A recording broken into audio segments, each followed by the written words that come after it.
রাত বাড়ছে, হাজার বছরের পুরনো রাত। চারদিক নিস্তব্ধ, শুধু মাঝে মধ্যে ভেসে আসছে পাখিদের হঠাৎ চমকে ওঠা ডানার শব্দ, দূর থেকে কুকুরের কান্না। অথচ এই নীরবতার নিচেই জন্ম নিচ্ছে এক ভয়ঙ্কর ছায়াযুদ্ধ।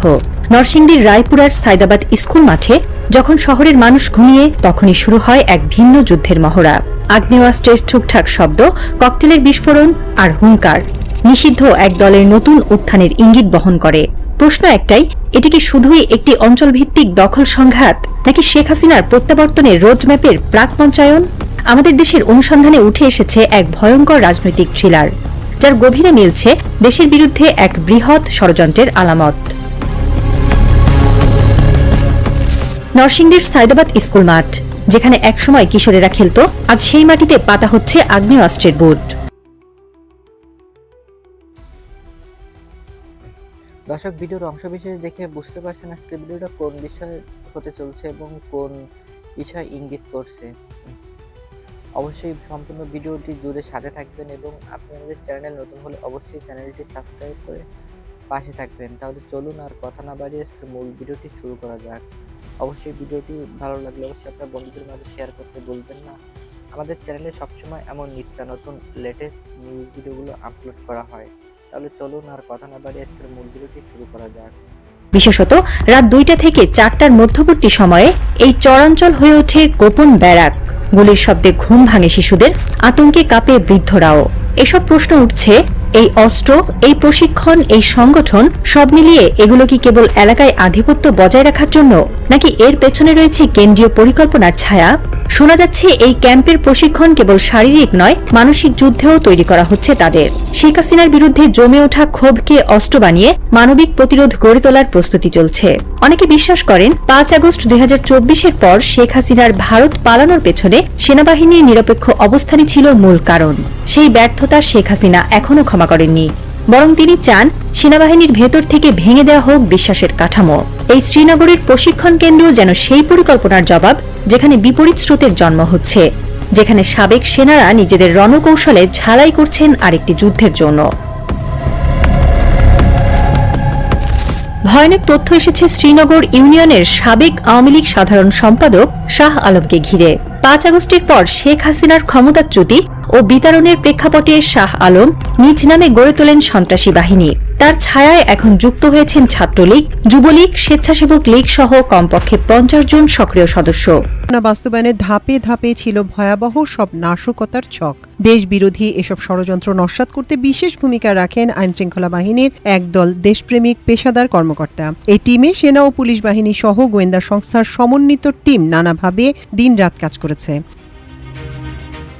এর ফলে এখন বলা যায় ষড়যন্ত্রকারীদের প্রথম দফার অপতৎপরতার ছক একে একে ব্যর্থ হয়েছে। তবে তারা বসেও নেই। ফেব্রুয়ারিতে হতে যাওয়া আগামী জাতীয় সংসদ নির্বাচন বানচাল করা এবং বিএনপির ভারপ্রাপ্ত চেয়ারম্যান তারেক রহমান যেন দেশে ফিরতে না পারে, সেজন্য দ্বিতীয় ধাপে ষড়যন্ত্রের ছক হাতে নিয়েছে, যা অক্টোবর থেকে ডিসেম্বরের মধ্যে বাস্তবায়ন করতে চায়। পুলিশের উচ্চ পর্যায়ে দায়িত্বশীল সূত্র একটি জাতীয় দৈনিককে বিষয়টি নিশ্চিত করেছে।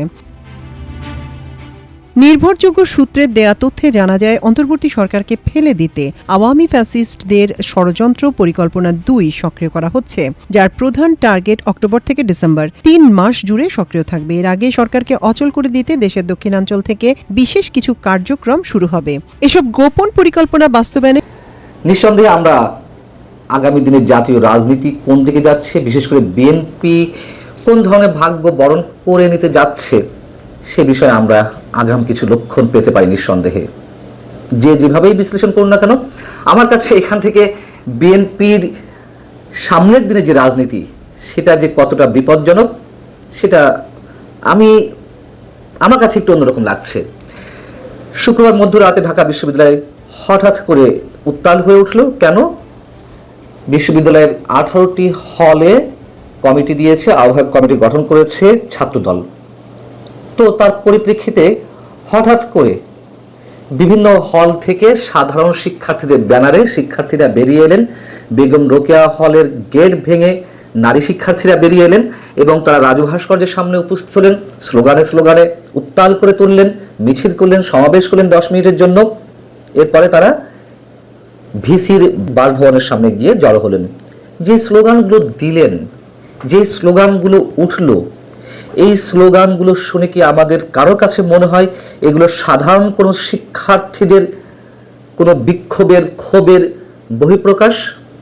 যে অশ্লীল ভাষায়, যে নোংরা শব্দে স্লোগানগুলো দেওয়া হলো, নিঃসন্দেহে এই যে শিক্ষার্থীদের জড়ো করা, তাদেরকে উত্তেজিত করে তোলা, অথবা সাধারণ শিক্ষার্থীদের ব্যানারে বিশেষ কোনো গোষ্ঠী তাদের বিশেষ কোনো পরিকল্পনা নিয়ে নিজস্ব এজেন্ডা বাস্তবায়ন করছে, এ কথা মোটামুটি আমরা সবাই নিশ্চিত।